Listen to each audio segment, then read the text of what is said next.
আসসালামু আলাইকুম সম্মানিত ভিউয়ার্স, আশা করি আপনারা সকলে অনেক অনেক ভালো আছেন। আলহামদুলিল্লাহ, আমিও ভালো আছি। এসএসটি 360 চ্যানেল থেকে সবাইকে শুভেচ্ছা জানাচ্ছি। আমি মোহাম্মদ কামাল হোসেন। আমি যা কিছু জানি তার সব কিছু আপনাদেরকে জানিয়ে দিব, আর সে উদ্দেশ্যে আমার আজকের এই ভিডিও। তো আজকের ভিডিওতে দেখাবো কি করে আপনি ঘরে বসেই মোবাইল, ল্যাপটপ কিংবা কম্পিউটার দিয়ে আপনি নিজেই নিজের জন্ম সনদের জন্য অনলাইনে আবেদন করতে পারেন। তো ভিডিওটি না টেনে যদি পুরো ভিডিওটি আপনি দেখেন, তাহলে এই ভিডিওতে যেভাবে দেখাবো সেভাবে করলে আপনি নিজে নিজেই অনলাইনে জন্ম নিবন্ধনের আবেদন করতে পারবেন। তো আর দেরি নয়, চলুন আমরা ভিডিওটি দেখি। তো চলে আসলাম আমরা আমাদের ভিডিওতে। তো আগে বলে রাখি, যাদের জন্ম 2001-এর আগে আপনারা আপনাদের পিতা মাতার জন্ম নিবন্ধন লাগবে না, আর যাদের জন্ম 2001-এর পরে তারা জন্ম নিবন্ধন আবেদন করতে হলে পিতা মাতার জন্ম নিবন্ধন লাগবে। তো এই জন্য আমরা আমাদের ক্রোম ব্রাউজারে প্রবেশ করব। আমি প্রবেশ করলাম ক্রোম ব্রাউজারে। প্রবেশ করে আমরা দেখেন, আমি একটু জুম করে দিলাম, উপরে যে অ্যাড্রেস বার আছে সেই অ্যাড্রেস বারে আমি লিখব BDRIS। অ্যাড্রেস বারে লিখব BDRIS.gov.bd লিখে আমি এন্টার বাটনে ক্লিক করলাম। করার পরে আমরা আমাদের জন্ম নিবন্ধন আবেদনে চলে আসলাম। এখন দেখেন, এখানে ওই যে জন্ম নিবন্ধনে ক্লিক করে, এই যে এখানে জন্ম নিবন্ধনে ক্লিক করে আপনার যেটা প্রয়োজন, যেমন আমি নতুন জন্ম নিবন্ধনের জন্য আবেদন করব, তাই আমি এখানে ক্লিক করলাম। ক্লিক করার পর স্থায়ী ঠিকানাতে ক্লিক করবেন। স্থায়ী ঠিকানাতে ক্লিক করে আমরা পরবর্তীতে ক্লিক করব। তো পরবর্তীতে ক্লিক করার পর এখানে যে আপনার দেখেন, এখানে আসছে আপনার নামের প্রথম অংশ বাংলায় লিখবেন। আমি অব্র কিবোর্ড থেকে বাংলা করে নিয়ে এখানে আমি আমার নামটা লিখে দিলাম। নামের প্রথম অংশ লিখতেছি, তারপর এখানে নামের শেষ অংশটা লিখব। এরপরে আমি আমার নামের প্রথম অংশের ইংরেজিতে লিখব। অবশ্যই খেয়াল রাখবেন, এখানে ক্যাপিটাল লেটার লিখবেন। অব্র থেকে আমি ইংরেজি করে নিলাম, নিয়ে আমি এখানে আমার নাম ইংরেজিতে লিখতেছি।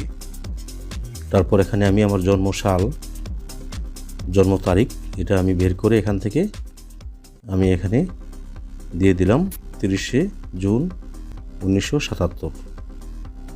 দিয়ে আমি যখন ওকে দিলাম, দেখেন এখানে আমি ওইখানে সবুজ অংশে ক্লিক করবেন।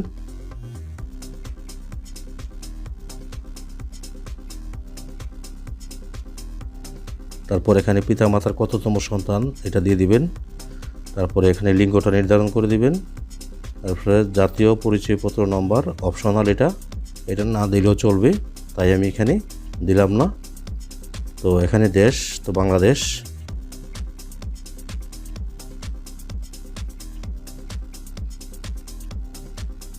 তারপরে এখানে দেখেন বিভাগটা আমি সিলেক্ট করে দিলাম, আমার বিভাগ।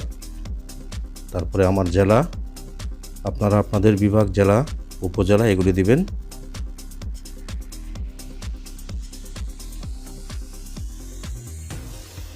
তারপরে পৌরসভা, ইউনিয়ন, যারা পৌরসভা সিলেক্ট করবেন, আর যাদের ইউনিয়ন তারা ইউনিয়ন সিলেক্ট করবেন। ওয়ার্ড নাম্বারটা দিয়ে দিবেন।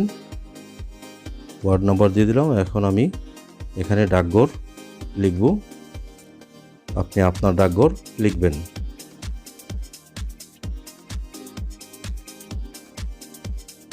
তারপর এখানে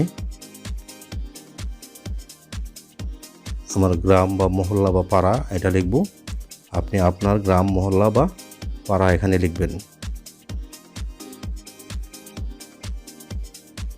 তারপর এখানে যে আমার বাসা, সড়ক নাম্বার এগুলি আমি এখানে দেব। তো আপনি গ্রামের হলে এখানে এটা লিখতে হবে না, এটা অপশনাল রেখে চলে যাবেন। তো এটা লেখার পর এখানে ইংরেজিতে যেগুলি বাংলা লিখেছেন এগুলি আবার ইংরেজিতে এখানে লিখবেন। অব্র থেকে আমি ইংরেজি ফন্ট সিলেক্ট করে নিয়ে আমি এখানে ইংলিশ লিখছি।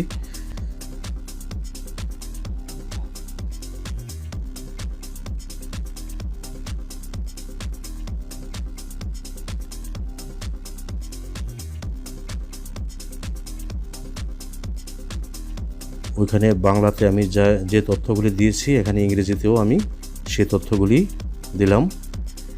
ইংরেজিতে লেখার পর আমি একবার দেখে নিলাম সব ঠিক আছে কিনা। তারপরে আমি এখানে সাবমিটে পরবর্তীতে ক্লিক করলাম। পরবর্তীতে ক্লিক করে যে পেজটা আমার আসছে সেখান থেকে পিতার জন্ম নিবন্ধন নাম্বার, এখানে এটা যাদের 2001-এর আগে জন্ম তারা এখানে লাগবে না, যাদের 2001-এর পরে তারা এখানে পিতার জন্ম নিবন্ধন নাম্বার লিখতে হবে। তো সকল ক্ষেত্রেই পিতার নাম লিখতে হবে। এখানে আমি আমার পিতার নাম লিখে দিলাম, বাংলা এবং ইংরেজিতেও লিখে দিলাম। তারপরে দেখেন পিতার জাতীয় পরিচয়পত্র, এটা অপশনাল, না দিলেও চলবে, আমি দিলাম না। জাতীয়তা বাংলাদেশি দিয়ে দিলাম।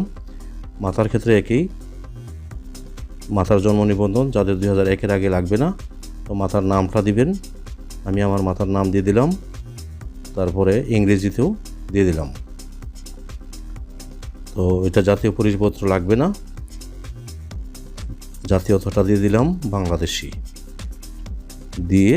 তারপরে আমি এখানে আবার পরবর্তীতে ক্লিক করব। পরবর্তীতে ক্লিক করার পরে দেখেন এখানে আপনি এটা পরে তারপরে কোনোটি নয় এটাতে ক্লিক করবেন। ক্লিক করার পরে যে জন্মস্থান এবং স্থায়ী ঠিকানা একই, এটাতে ক্লিক করবেন। তারপর এটাতেও কোনোটি নয় ক্লিক করবেন, করে এখানেও বর্তমান ঠিকানা ও স্থায়ী ঠিকানা এগুলি একই দিয়ে দিবেন। দিয়ে তারপরে আপনি স্ক্রল করে একটু নিচের দিকে যান, নিচের দিকে গিয়ে তারপর এখানে পরবর্তীতে ক্লিক করবেন। পরবর্তীতে ক্লিক করে এটা যদি নিজের লাগি করে নিজ দিবেন, বা যার জন্য করবেন তার সম্পর্ক থাকলে ওটা দিবেন। যে দেখেন আমার নাম চলে এসেছে। এখানে আমি আমার মোবাইল নাম্বারটা দিয়ে দিব, আপনি আপনার মোবাইল নাম্বার দিবেন। তো আমি আমার মোবাইল নাম্বার এখানে দেওয়ার পরে দেখেন এখানে ইমেল আপনি দিতেও পারেন, নাও দিতে পারেন। তো এই মুহূর্তে আমি এখানে ইমেল দিলাম না, আর এখানে পরবর্তীতে ক্লিক করলাম। পরবর্তীতে ক্লিক করার পর যে পৃষ্ঠাটা আসছে এটা হলো আপনার লাস্ট পেজ। এটা একটু পড়ে নেবেন সাবমিট করার আগে, পরে দেখবেন এখানে কোনো ভুল আছে কিনা। ভুল হলে সংশোধন করতে পারবেন, কিন্তু সাবমিট করার পর এটা আর আপনি সংশোধন করতে পারবেন না। তাই তথ্যগুলি ভালোভাবে দেখে তারপরে আপনি সাবমিটে ক্লিক করবেন। তথ্যগুলি ভালো করে দেখে সাবমিটে ক্লিক করলাম। ক্লিক করার পর যে পেজটা আসছে দেখেন সবুজ দাগ, এখানে সাকসেস হয়েছে, আমার তথ্য সাবমিট সাকসেস হয়েছে। এখন আমি প্রিন্টের জন্য এখানে ক্লিক করব সবুজ অংশে। ক্লিক করার পর যে পেজটা আসছে দেখেন যে পেজটা আসছে অরিজিনাল পেজ। এখন এটাকে আমি সেভ করব, ওই যে সেভ এস পিডিএফ, আপনি সেভ এস পিডিএফে ক্লিক করবেন। যদি প্রিন্টার থাকে প্রিন্ট দিয়ে নিতে পারবেন। তো এই মুহূর্তে আমি সেভ এস পিডিএফ দিলাম, আর এখানে পেপারটা A4 আমি সিলেক্ট করে দিলাম। A4 সিলেক্ট করে তারপরে আমি নিচে সেভে ক্লিক করব। ক্লিক করার পর এটা আমার কম্পিউটারে বা ল্যাপটপের কোন ফোল্ডারে বা মোবাইলের কোথায় এটা সেভ হয়ে সেটা দেখাবে। তো আপনি এটা বোঝার জন্য এখানে একটা আপনার নামটা এখানে লিখে দিতে পারেন, অথবা আপনার প্রয়োজন ইচ্ছা মতো যে কোনো একটা প্রতীক দিয়ে রাখতে পারেন, যাতে চিনতে পারেন যে এটা আপনার জন্ম নিবন্ধন আবেদন। তো সেভ দিয়ে দিলাম। আর যদি আপনার প্রিন্টার থাকে তাহলে আপনি সবুজ অংশে আবার ক্লিক করবেন। আমার প্রিন্টার আছে তাই আমি আবার ক্লিক করেছি। তো এখানে ক্লিক করার পর আমি সেভ এসে না দিয়ে এখন আমি ওই যে প্রিন্টার থেকে প্রিন্ট দিয়ে নেব। প্রিন্টারের নাম সিলেক্ট করলাম, এপসন L3110। তারপরে পেপারটা এখানে সিলেক্ট করে দিলাম A4 দিয়ে তারপরে আমি এখানে প্রিন্টে ক্লিক করব। প্রিন্টে ক্লিক করার পর আমার এটা প্রিন্ট হয়ে বেরিয়ে আসতেছে। তো এইভাবেই আপনারা আপনাদের নিজেরাই অনলাইনে আপনাদের জন্ম নিবন্ধন আবেদন করতে পারেন খুব সহজেই। তো আশা করি আমার এই ভিডিওটি আপনাদের ভালো লেগেছে। যদি আমার এই ভিডিওটি আপনাদের ভালো লেগে থাকে তাহলে অবশ্যই লাইক, কমেন্ট এবং শেয়ার করে দেবেন, এবং আপনার পাশে থাকা সাবস্ক্রাইবার বাটনটি অন করে দেবেন। এতে করে নতুন নতুন ভিডিও আপনাদের নোটিফিকেশনে সবার আগে চলে যাবে। তো আজ এই পর্যন্ত, আপনারা সকলে ভালো থাকবেন। খুদা হাফেজ।